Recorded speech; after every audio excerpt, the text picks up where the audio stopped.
Kisah Orang Kudus hari ini, tanggal 4 April, adalah Santo Benediktus Hitam atau Benediktus dari Palermo.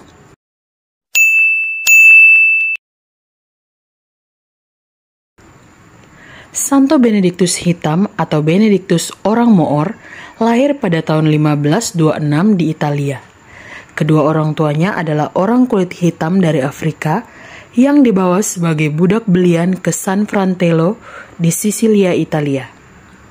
Di sana, keluarga budak ini memeluk iman Katolik dan memberikan contoh kehidupan dengan menjalankan semua kewajiban mereka dengan sangat baik sehingga Tuhan mereka kemudian memberikan kemerdekaan pada keluarga ini. Sejak mudanya, Benediktus menjalani hidupnya dalam takut kepada Tuhan. Dia keras terhadap tubuhnya, tidak hanya dengan pekerjaan yang terus-menerus, tetapi juga dengan berbagai macam mati raga. Walau sudah merdeka, namun ia tetap melayani bekas tuannya untuk memperoleh nafkah dan menabung. Setelah tabungannya mencukupi, dia membeli sepasang sapi dan dengan sapi itu, dia membajak tanah sebagai pekerjaan harian. Karena kulitnya yang hitam dan asal-usulnya yang rendah itu, ia sering diejek dan dihinakan oleh sesama pekerja. Ia pun semakin menjadi akrab dengan beberapa pertapa yang mengikuti anggaran dasar Santo Fransiskus. Hidup mereka sedemikian menarik dirinya, sehingga dia menjual harta miliknya yang sedikit itu, memberikan semuanya kepada orang miskin, lalu menjalani hidup pertapa di dekat Palermo.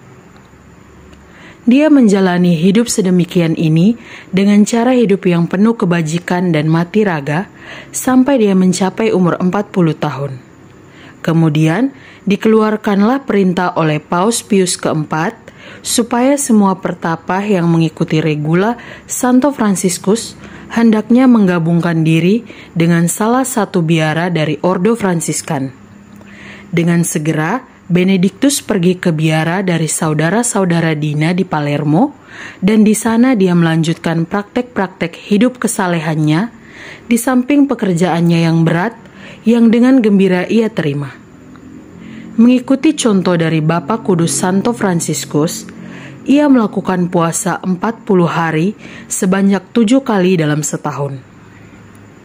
Ia hanya tidur beberapa jam setiap hari dan berbaring langsung pada lantai.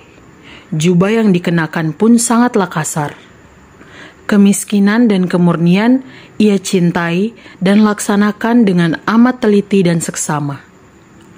Karena ia menjadi contoh bagi semua saudara di biara itu, maka ia pun dipilih menjadi pimpinan, kendati ia hanya seorang saudara awam tanpa pendidikan sekolah. Teladan hidupnya yang suci, kasihnya yang sederhana dan penyangkalan dirinya yang luar biasa membuat tidak ada seorang pun dalam biara yang menolak ketika bekas budak berkulit hitam ini diangkat sebagai pimpinan biara.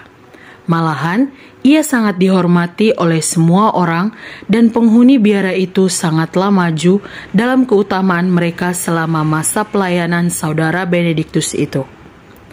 Selama masa pelayanannya itu berakhir, ia pun kembali pada tugas-tugasnya di dapur dengan kegembiraan yang lebih besar daripada sebelumnya ketika ia menerima tugasnya sebagai atasan. Pada umur 63 tahun, ia diserang penyakit berat. Ia pun tahu bahwa akhir hidupnya sudah tiba.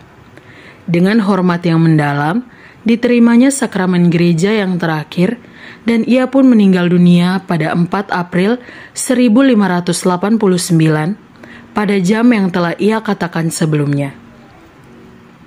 Beberapa tahun kemudian, jenazahnya ditemukan tidak bercacat, masih utuh, dan menebarkan aroma yang harum semerbak. Penghormatan terhadap saudara ini segera merebak dari Palermo ke seluruh Italia, Spanyol, dan Portugal, bahkan sampai ke Brasilia, Meksiko, dan Peru. Santo Benediktus Hitam dibeatifikasi oleh Paus Benediktus ke-14 pada tanggal 15 Mei 1743 dan dikanonisasi oleh Paus Pius ke-7 pada tahun 1807.